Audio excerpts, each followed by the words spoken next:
Hello friend, welcome to your own channel daily stock.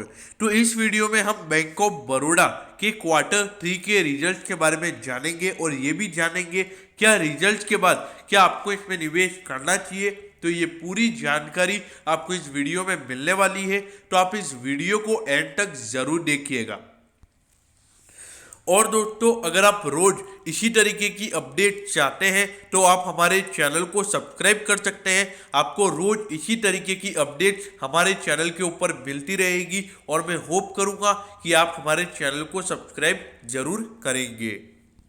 तो चलिए शुरू करते हैं। देखिए, सबसे पहली बात तो ये है कि नतीजे एकदम बढ़िया है।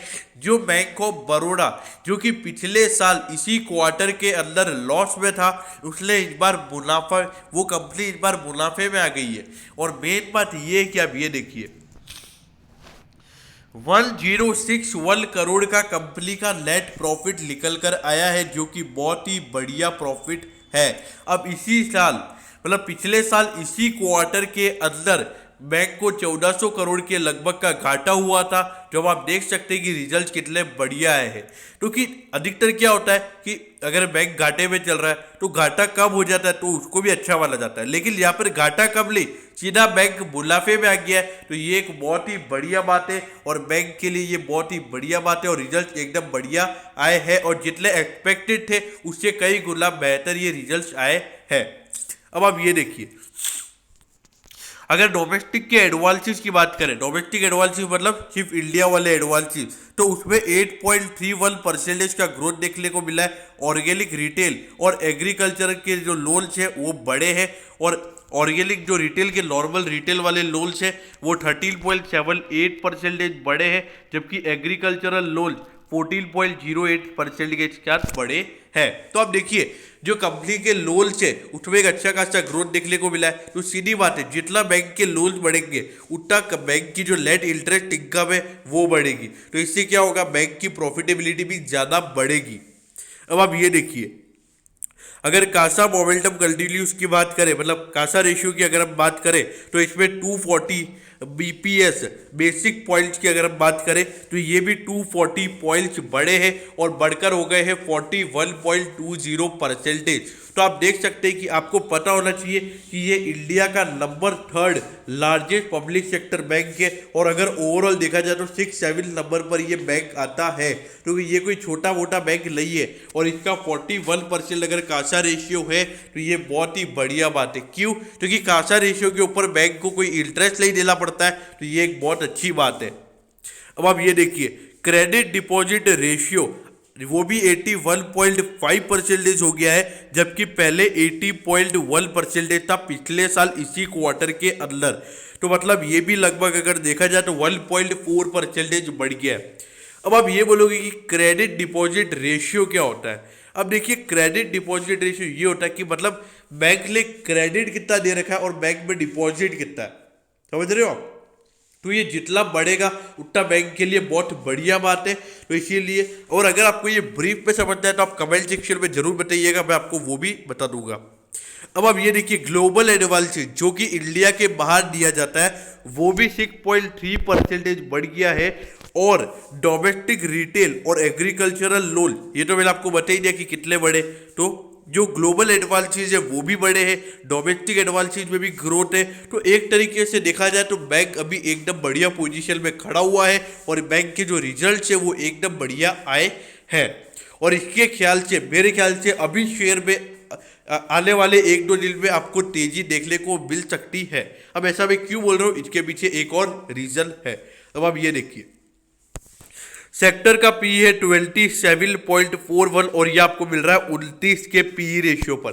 अब आप देखिए, 29 के पी रेशियो पर क्यों मिल रहा है, क्योंकि पिछले साल कंपनी का परफॉर्मेंस एकदम बेकार था। कंपनी को पिछले साल इसी क्वार्टर के अंदर घाटा हुआ था 1400 करोड़ का। और अगर मैं मुनाफे की बात करूं तो ज़्यादा मुनाफा कंपनी का था नहीं पिछले साल, तो इसीलिए ये आपको प्राइस टू अर्निंग रेशियो पे महंगा मिल रहा है। लेकिन अगर आप इस साल के रिजल्ट देखेंगे, इस साल लगातार 2 क्वार्टर में कंपनी ने बढ़िया परफॉर्म किया, इसलिए पिछले क्वार्टर में भी कंपनी का लगभग 500 करोड़ का मुनाफा निकल कर आया था, जो कि बता रहा है कि अब बैंक अच्छे पोजीशन पर आ गया है।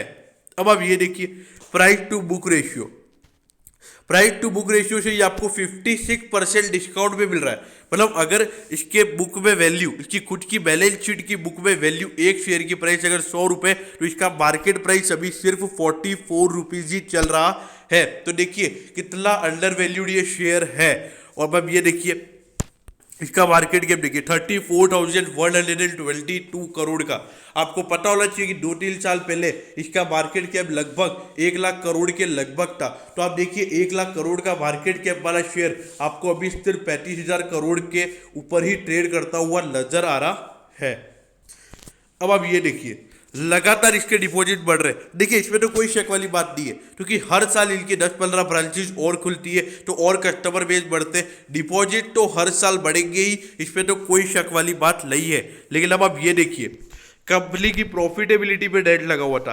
पहले कंपनी का हाईएस्ट प्रॉफिट कितना था 1800 करोड़ का। तो जब शेयर का प्राइस कितना था 150-200 रुपए के लगभग। उसके बाद कंपनी घाटे में आ गई, फिर मुनाफा ज्यादा नहीं हुआ, फिर से ज्यादा नहीं हुआ। तो आप ये देखिए पिछले साल पूरे ईयर का मिला के कितना था 920 करोड़, क्योंकि ये 1000 में ये लाइन 2, तो मतलब पूरे साल का मिला के कितना था 920 करोड़। और इस बार एक ही क्वार्टर में कितना आया 1060 करोड़ का। तो आप देखिए मतलब इस बार तो एक क्वार्टर में ही कंपनी ने उतना कमा लिया जितना पिछले साल में पूरे साल में कमाया था। तो देखिए नतीजे कितने बढ़िया है, तो इसमें तो मेरे ख्याल से कोई शक वाली बात नहीं है। मेरे को तो ये रिजल्ट एकदम बढ़िया लग रहे और इसको मार्केट को भी मेरे ख्याल से पॉजिटिव वे में लेना चाहिए।